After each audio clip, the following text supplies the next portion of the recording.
Assalamualaikum warahmatullahi wabarakatuh. Alhamdulillahi rabbil alamin. Wabihi nasta'in ala umurid dunya waddin.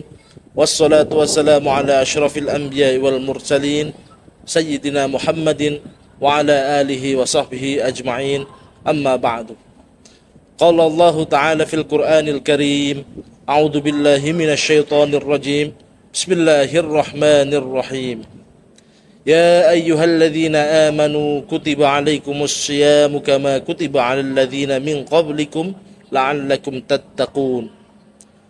وقال النبي صلى الله عليه وسلم من صام رمضان إيمانا واحتسابا غفر له ما تقدم من ذنبه. Hadirin hadirat rahimakumullah, jamaah YouTubiyah, khususan peserta didik SMIT Raudatul Jannah. Pertama kali, marilah kita panjatkan rasa syukur kita kehadirat Allah Subhanahu wa taala karena berkah limpahan nikmat, taufik dan inayahnya kita semua dapat dipertemukan lagi di bulan suci Ramadan ini, bulan yang sangat mulia, bulan penuh kemuliaan. Kemuliaan Ramadan menurut jumhur ulama karena beberapa hal. Setidaknya yang pertama adalah di bulan Ramadan ini diturunkannya Al-Quran sebagai pedoman hidup manusia. Sebab yang kedua, kemuliaan Ramadan adalah di dalam bulan Ramadan terdapat satu malam yang setara dengan 1000 bulan. Dan yang ketiga, kemuliaan Ramadan adalah karena di bulan ini disyariatkan untuk berpuasa. Puasa adalah salah satu rukun Islam, syarat keislaman seseorang dalam melaksanakan agama Islam ini. Lalu bagaimana dengan puasa kita? Puasa kita apakah sudah membekas? Apakah puasa kita sudah menghantarkan kepada kita untuk menjadi insan-insan yang bertakwa?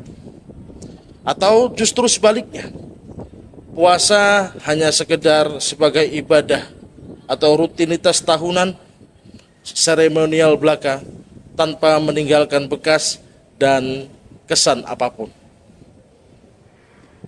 Hadirin hadirat rahimakumullah.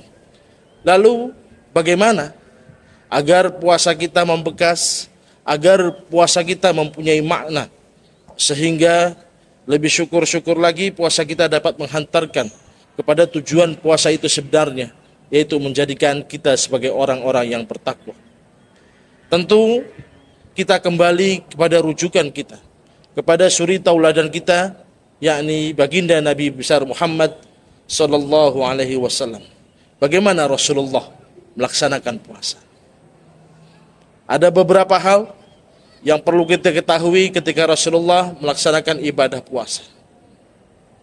Hadirin hadirat rahimakumullah, jamaah YouTubiyah, khususan peserta didik SMIT Raudatul Jannah. Yang pertama, Rasulullah selalu mengakhirkan sahur. Puasa Rasulullah selalu mengakhirkan sahur. Diriwayatkan dari Zaid bahwa Rasulullah selalu mengakhirkan sahur. Berapa lama waktu Rasulullah sahur kepada waktu imsak? Kurang lebih katanya 50 ayat Al-Quran. Kurang lebih kalau diukur dengan membaca Al-Quran, menghabiskan 50 ayat Al-Quran. Berarti akhir sekali Rasulullah melaksanakan makan sahur. Tidak seperti kita, mungkin jam 2, jam 3 sudah makan sahur. Rasulullah kesunahannya bukan begitu, tapi justru di akhir, menjelang waktu imsak.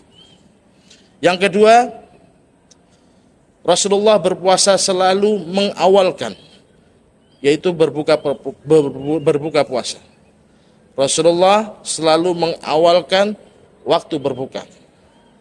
Ketika waktu masuk untuk berbuka, waktu maghrib tiba, Rasulullah selalu berbuka dengan 3 butir kurma dan segelas air putih.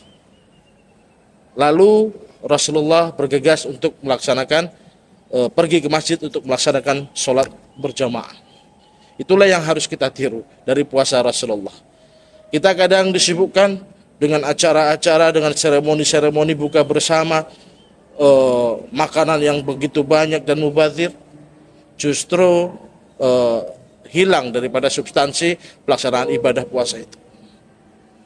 Yang ketiga, Rasulullah selalu meninggalkan rafath. Perintah Rasulullah bahwa dalam puasa itu meninggalkan rafath. Rafath itu adalah perbuatan atau bahkan ucapan yang tidak senonoh yang bisa menggugurkan pahala daripada puasa itu sendiri. Makanya Rasulullah pernah bersabda, kam min sha'imin laisa lahul jaza illa al-ju'u wal 'atash. Betapa banyak orang yang berpuasa tapi dia tidak mendapatkan apapun kecuali lapar dan haus. Ini disebabkan karena ketika kita berpuasa kita masih melakukan hal-hal yang menggugurkan, bukan membatalkan secara syarat, tapi justru menggugurkan pahala daripada pelaksanaan Ramadan, puasa itu sendiri. Yang berikutnya adalah kathratul ibadah, memperbanyak ibadah. Rasulullah dalam melaksanakan ibadah justru meningkatkan kualitas ibadah dan kuantitasnya. Memperbanyak sholat malam, membaca Al-Quran, berzikir, bertasbih. Lebih banyak intensitasnya daripada di bulan-bulan yang lain. Begitupun kita kalau mau menteladani Rasulullah Shallallahu Alaihi Wasallam, perbanyak ibadah di bulan Ramadan dan juga sedekah. Ada hal yang perlu kita ketahui bahwa salah satu nilai pendidikan daripada pelaksanaan puasa adalah melatih kita untuk kepekaan sosial. Bagaimana kita merasakan kelaparan dan kehausan sepanjang hari, di siang hari adalah untuk merasakan bagaimana kelaparannya orang yang di bawah garis kemiskinan yang dalam kondisi lapar. Sehingga itu melahirkan kepekaan sosial dan tumbuh rasa ingin bersedekah. Begitu. Dan selanjutnya ketika Rasulullah berpuasa, yang berikutnya adalah menahan amarah. Amarah adalah hal yang tidak disukai dalam agama. Sehingga dalam pelaksanaan puasa yang tidak hanya menahan lapar dan haus. Substansi daripada pelaksanaan puasa adalah pengendalian hawa nafsu. Sehingga tidak hanya tentang lapar dan haus, tapi juga tentang kendali emosi, kendali amarah. Selanjutnya, puasa Rasulullah adalah dengan melakukan iktikaf di 10 malam terakhir di bulan Ramadan. Demikian setidaknya ada beberapa hal yang bisa kita petik dari pelaksanaan puasa yang dilakukan oleh Rasulullah. Kita orang awam tidak mungkin mampu mencontoh 100% apa yang dilakukan oleh Rasulullah, tetapi setidaknya kita sedikit demi sedikit meniru kebiasaan baik sunnah daripada suri tauladan kita, baik dalam hal apapun, terlebih dalam pelaksanaan puasa di bulan Ramadan ini. Wallahu a'lam bishawab. Assalamualaikum warahmatullahi wabarakatuh.